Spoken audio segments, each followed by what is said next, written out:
Pumasa na po sa third and final reading ito pong House Bill number 9465 o ang Digital Media Anti-False Information Act. Papunta na po ito nga sa Senado ngayon. Ang sinasabi po dito sa mga balita, pwedeng umabot ng 6 to 12 years na taong pagkakakulong at multa para po sa mga mapapatunayan na nagkakalat ng maling impormasyon.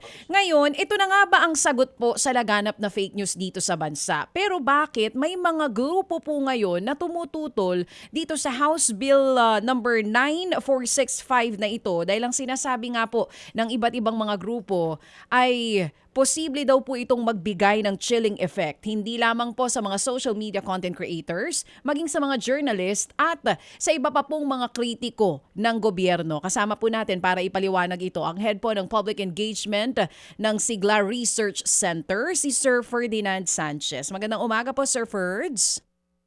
Hello po, magandang umaga po Sir Ted and DJ Chacha. Magandang umaga. Ferds na lang, mukhang mas bata pa sa akin si Ferds. Good morning po and thank you so much for being on the show. Siguro puntahan muna natin ito kasi nga masyadong busy yung mga kapatid natin sa iba't ibang mga bagay yan. Taas ng presyo ng bilihin, ng langis, impeachment, katatapos lang na SONA ng Pangulong Marcos Jr., hindi namamalayan ng iba na nakalusot na po ito sa Kamara. Bakit nga po ba isa ang sigla sa tumututol po dito sa dito po sa bill na ito, itong 9465 or Digital Media Anti-False Information Act? Ano pong specific na provisions dito ang hindi kayo sang-ayon?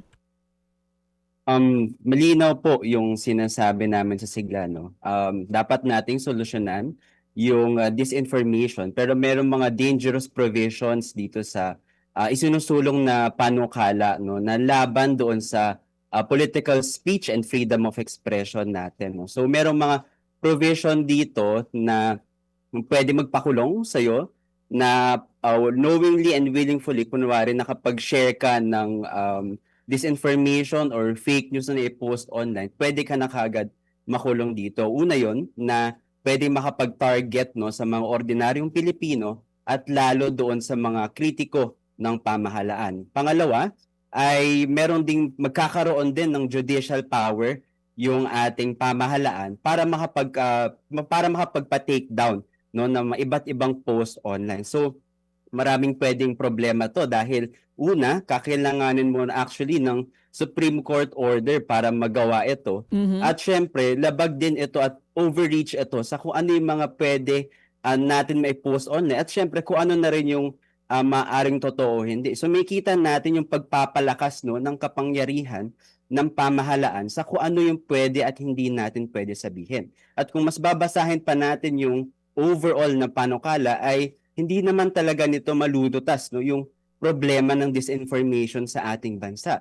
Bagkus, no, ang matatarget lang nito yung mga maliliit na actors, yung mga small fish kung tawagin natin, pero hindi yung roots ng disinformation. Dahil may disinformation, dahil kalakhan, no, ng nagpapakalat ng fake news or disinformation ay yung even yung mga malalaking politiko, mga political clients na alam natin ay nasa sarili na din nating pamahalaan. So halos isang dekada na naming inaaral ang disinformation at ang pinakamalaking mga nagbe-benefit or mga beneficiaries nito ay mga political elite or mga political actors. Pero dito sa panukalang batas ay yung mga karaniwang mamamayan at mga low level ng isang disinformation architecture, yung mga paparusahan at magiging tulad nung nabanggit nyo kanina, magiging sobrang punitive nito na pwede magkaroon ng chilling effects sa kung ano yung pwede at hindi mo pwede sabihin online. Oo. Aside do sa mga nabanggit mo, Ferds,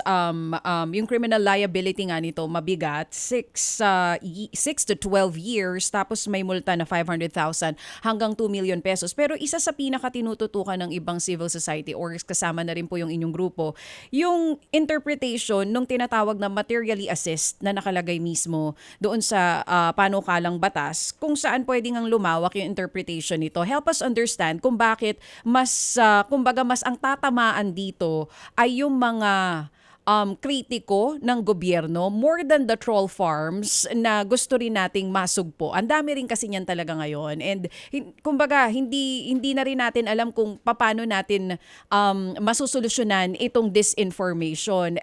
Bakit ba yung materially assist na yon delikado kapag talagang pinilit nila na maisama dito sa batas?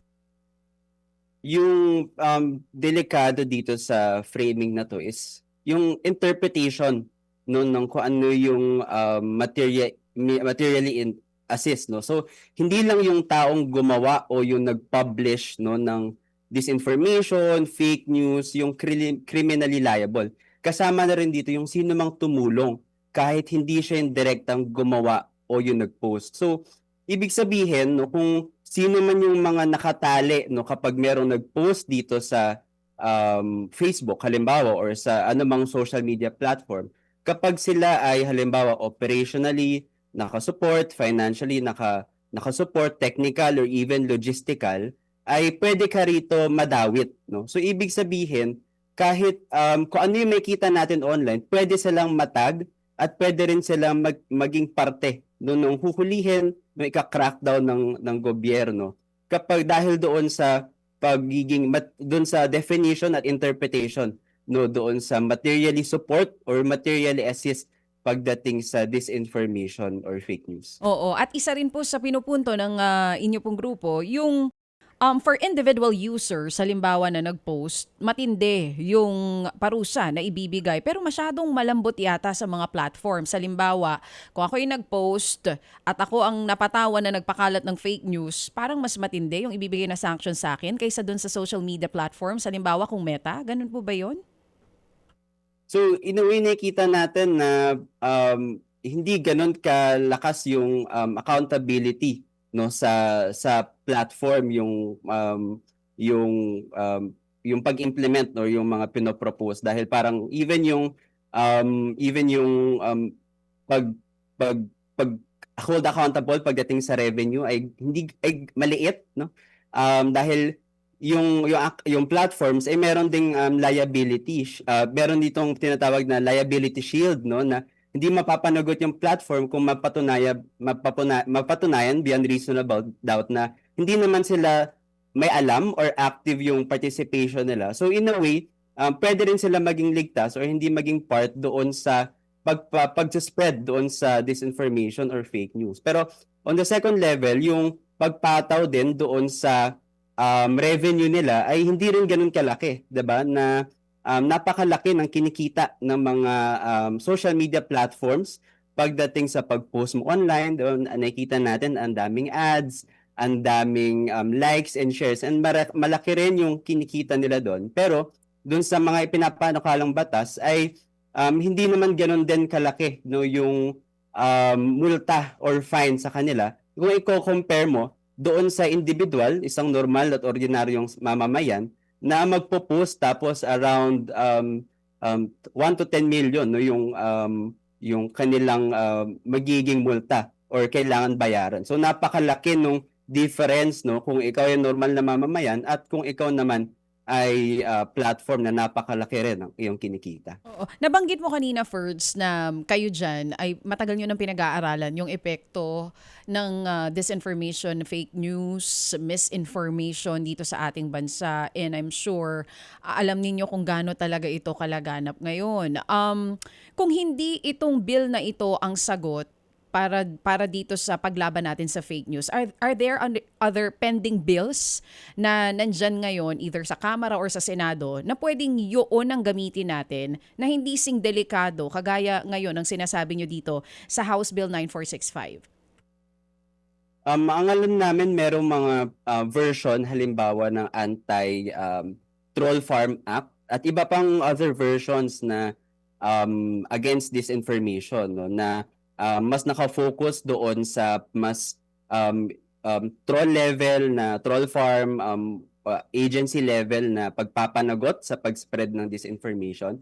Pero isa sa mga sinasabi namin sa tagal namin pag-aaral ng disinformation ay hindi regulation lang yung sagot sa para malutas yung disinformation. No? Whole of society, ito na problema. Ibig sabihin, kailangan ng step forward ng pamahalaan para i-address ito. No, ibig sabihin, kailangan pondohan halimbawa yung research pagdating sa bakit ba kumakalat yung disinformation. Dapat ding suportahan long-term halimbawa ang ating mga journalist, yung ating media na mas mapagkatiwalaan at the same time mas bigyan din ng credibility no ng ating mga mamamayan. At syempre yung pagpapalago rin sa ating education sector, no, na pag-usapan natin ang disinformation, digital literacy, at the same time, no, lahat ng ito ay kailangan concerted effort, no, na mas participatory in nature, no, na hindi tumitingin na top level, no, dapat ka lang nagpapanukala ng batas at susunod yung mga tao. Pero mas konsultahin, i-engage ang mga mamamayan sa ano yung nakikita nilang problema sa disinformation, paano ito lulutasin.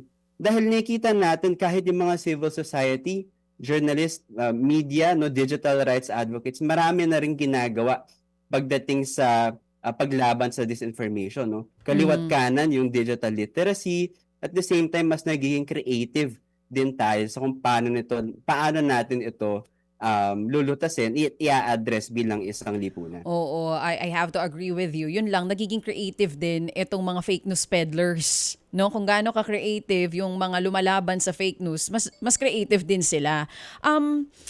Open po ba kayo na makipag-ugnayan, halimbawa sa Senado at sa Kamara, sa mga government agencies natin, including DICT, kung alin dito sa mga provisions ng bill na ito ang pupwedeng baguhin, i-tweak, para po mas maging kapaki-pakinabang para sa lahat. Para masiguro na meron na rin tayong panlaban dito sa napakaraming nagpapakalat ng fake news para magtanda din sila.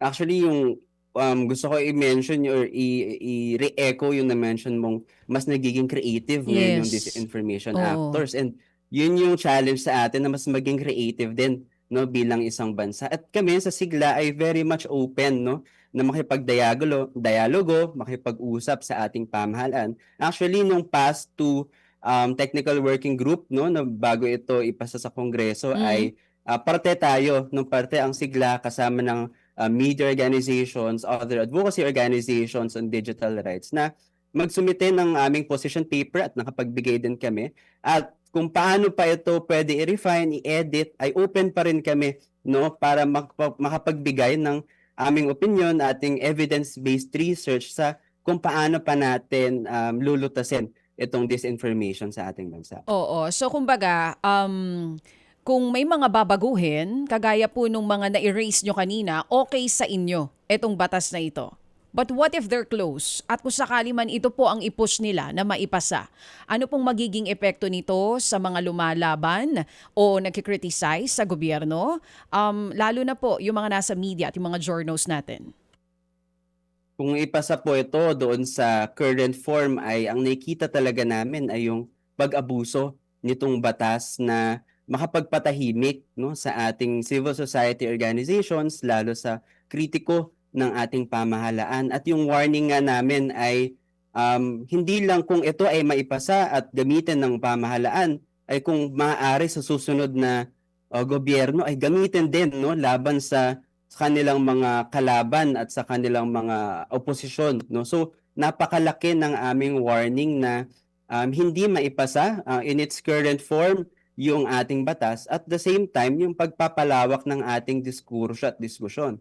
Sa tingin namin, hindi biktima dito ang mga politiko dahil sila ang pinaka nagbe-benefit sa disinformation na lumalaganap sa ating bansa, at mas dapat nating protektahan, no, yung individual rights at civil rights ng mga mamamayan na makapagpahayag at makapagsabi, no, ng kanilang opinion, dahil napakadelikado ng pagpapasa nitong bill sa ngayon. Maraming salamat, Ferds. Medyo maiksi lang yung oras natin, pero thank you so much for sharing that information. At least ngayon mas aware yung mga tao. Na uulitin lang po namin, ito po yung lusot na sa Kamara at nasa Senado na po ngayon ng bola. Kung ito ba pong bill na ito na lalaban daw sa fake news at troll farms ang talagang sagot, o kaya magiging magbibigay ng chilling effect naman po para sa kritiko ng gobyerno. Thank you so much, Ferdinand Sanchez, ang head nga po ng Public Engagement ng Sigla Research Center. Mga kapatid, patuloy po kayong tumutok sa 105.9 True FM para sa totoong balita, impormasyon, music and entertainment. Mag-subscribe sa aming YouTube channel at podcast at sundan nyo kami sa Facebook, Instagram, X at TikTok sa True Network PH. Bisitahin din po ang aming official website, truefm.ph. At panoorin din kami sa True TV Signal Channel 19. Kami po ang 105.9 True FM. Laging true sa'yo, kapatid.